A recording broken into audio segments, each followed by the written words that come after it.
Welcome back to 1111 with Chaga Tea. I'm Fiona Barrett and I'm a health coach and creator of Supernatural Lipstick. And we are very excited today to have a wonderful guest, Sallie Felton. Thank you. But I'm going to hand over to my spectacular co-host, Roberta, and help you introduce her. Thank you, Fiona.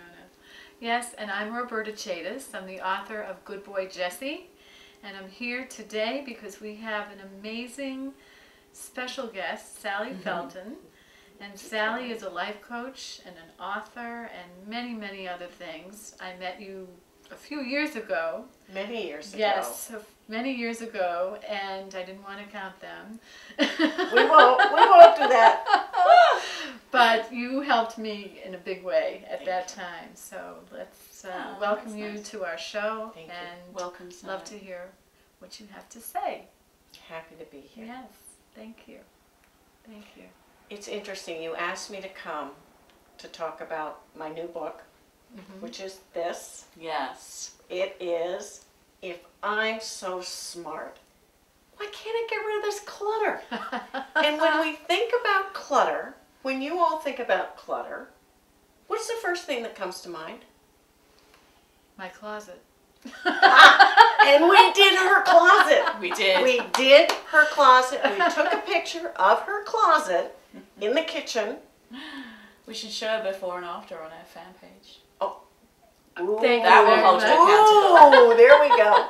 Yes, I'm now accountable. I know. And Roberta was so concerned about her closet.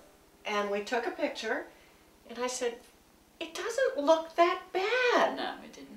What you want, and I think what everybody wants, is organization. We want to have things in the right place. Who doesn't? But when you think of clutter, what's the first thing that comes to mind? What type of clutter? Overwhelm. Overwhelm. A lot think of physical clutter first. There are two kissing cousins. Mental clutter and emotional clutter. When we think of mental clutter is the to-do list that runs 24/7 in our brain. Has anyone experienced going to bed, you're lying down and you're thinking, oh my God, I have to do 1, 2, 3, 4, 5 things by tomorrow morning. How am I going to do it? That's mental clutter. Yeah. It's the errands, it's the job, it's the kids, it's the husband, it's the house, whatever. It's that list.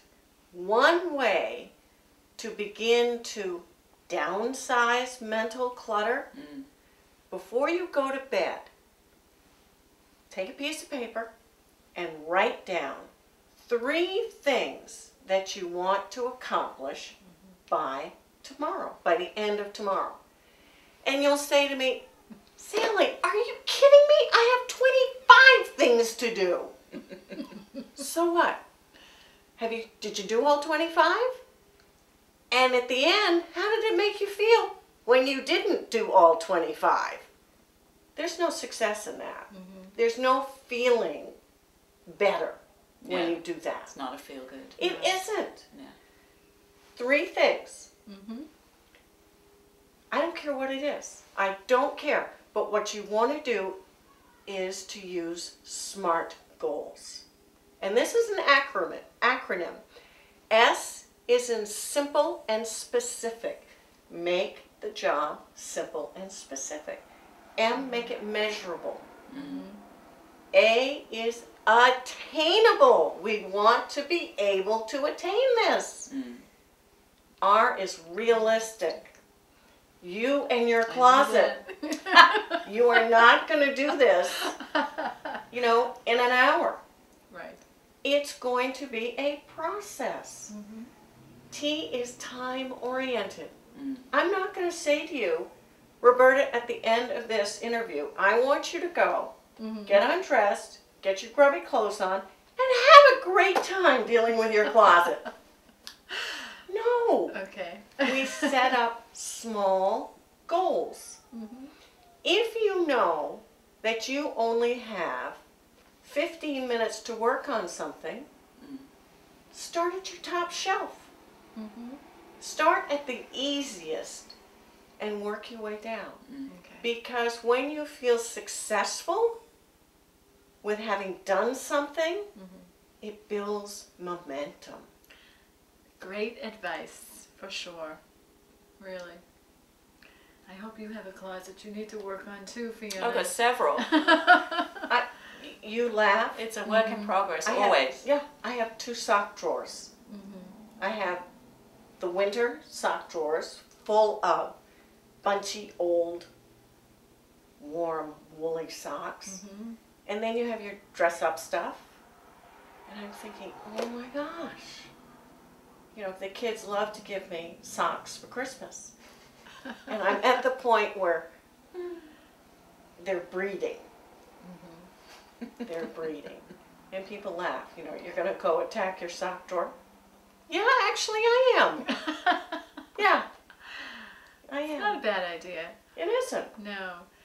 And there was a saying that I always remember, it's how you do anything is how you do everything. Yeah. And that's what's coming to mind with what you're talking about. Is how my closet looks, is how my brain feels. Yeah. It's very true. I know for me, and part of clutter is emotional clutter. And emotional clutter is something that is tied to the heart. It's heartfelt. It's a relationship. It could be old wounds, old issues. How do you deal with that emotional clutter if there is no closure? Closure is key. But somebody will say to me, well, Sally, I tried to talk to them and they don't want to talk about it. So how do you have closure? Here's a tip. Here's a story. Years ago, I have a very dear friend. I was 3 years old when I met her. And 3 years ago, she said to me, I don't want to be friends with you on Facebook.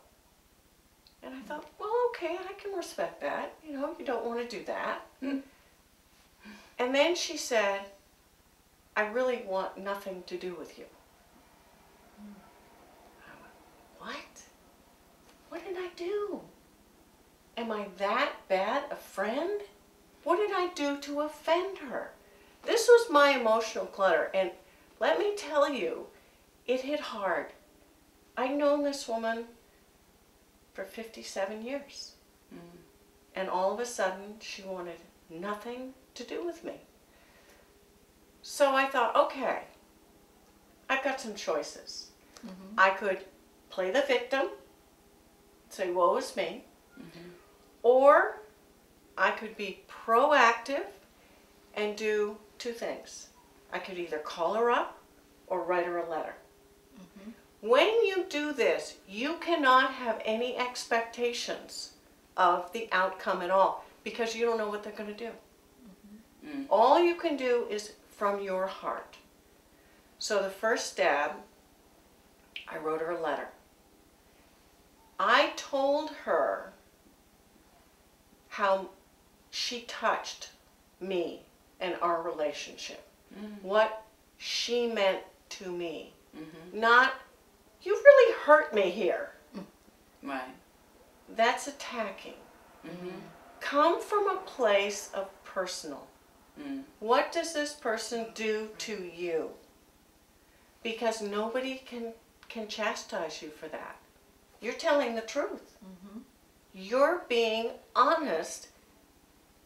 This is what you mean to me. No one can ever take that away from you. So the answer I got was, I want our relationship to be on a formal basis. And when we see each other, we will be cordial, but nothing more will happen. And I'm going around the house, I was just furious. This is not what I wanted. This was not what I wanted. And then you go through sadness. of, wow, there's a real loss.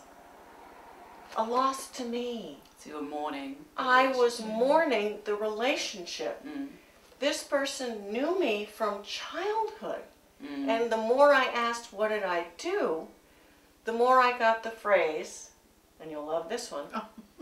if you don't know, Oh. I am not going to waste my time telling you. Oh my. So she never told you? To this day, I don't have a clue what it is.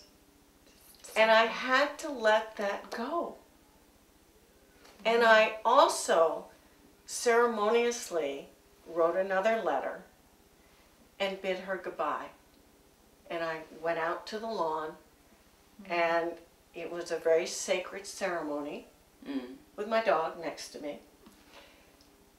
And I burned it and let it go up into the universe.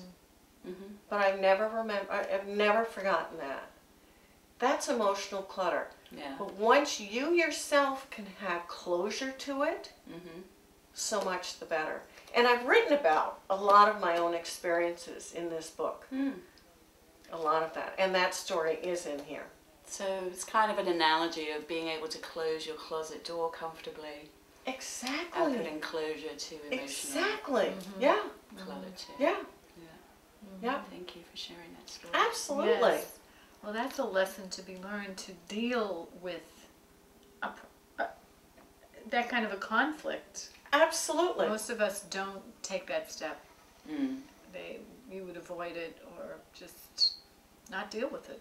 Well, look at around the holidays. People coming that don't want to go to a family Yes. gathering. Yeah. My comment there, put a smile on your face and just do it. And if somebody confronts you, change the subject. Totally change the subject. It's a good Totally approach. change the subject. Yes. Just, I'm not going there. Not happening. And approaching everything from a loving place within Absolutely. yourself.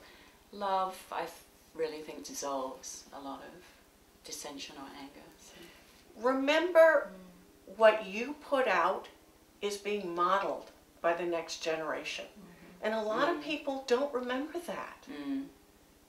So how your children or nieces and nephews see you approach an issue and deal with it, Yeah. if you don't think they're looking, here's a heads up. They're all eyes. And they are sponges. They're taking this all in. All in. Well, Sally, this is very powerful. Very powerful, profound for our viewers. Yeah. And I think And for for us us. personally here. And you thought clutter was just physical. It's Believe me. not. I'll be changing my clothes and spending 15 minutes on that closet after this show. Just little by little. Little tiny steps. But I think it also applies to the many things that we all have on our plate besides a closet. Oh my God. Yeah. Yes. And It's- I will apply the same theory. It's all energy, and the is. physical surroundings are a reflection of your internal. It is. So, And if you don't feel good about yourself, look where you are. Because it's being reflected. Yeah. And you deserve more. It's a great message. Thank you so It is. very Thank much you. for being Thank you. here. Oh we my love gosh, having you I here. love it. Really. Honestly. And thank you, as always, for watching our show. And we recommend drinking Chaga tea whilst decluttering, both mentally and physically. And we're going to enjoy a cup of tea together now. Absolutely. But we would love to hear from you and hear about your decluttering experiences. Please share with us. And we'll look forward to talking to you again on our next show. Excellent. Thank you very much. So, have some tea. Thanks. Thanks. All right, Cheers. Here's to you. And cheers to our viewers as well. Exactly. Yeah.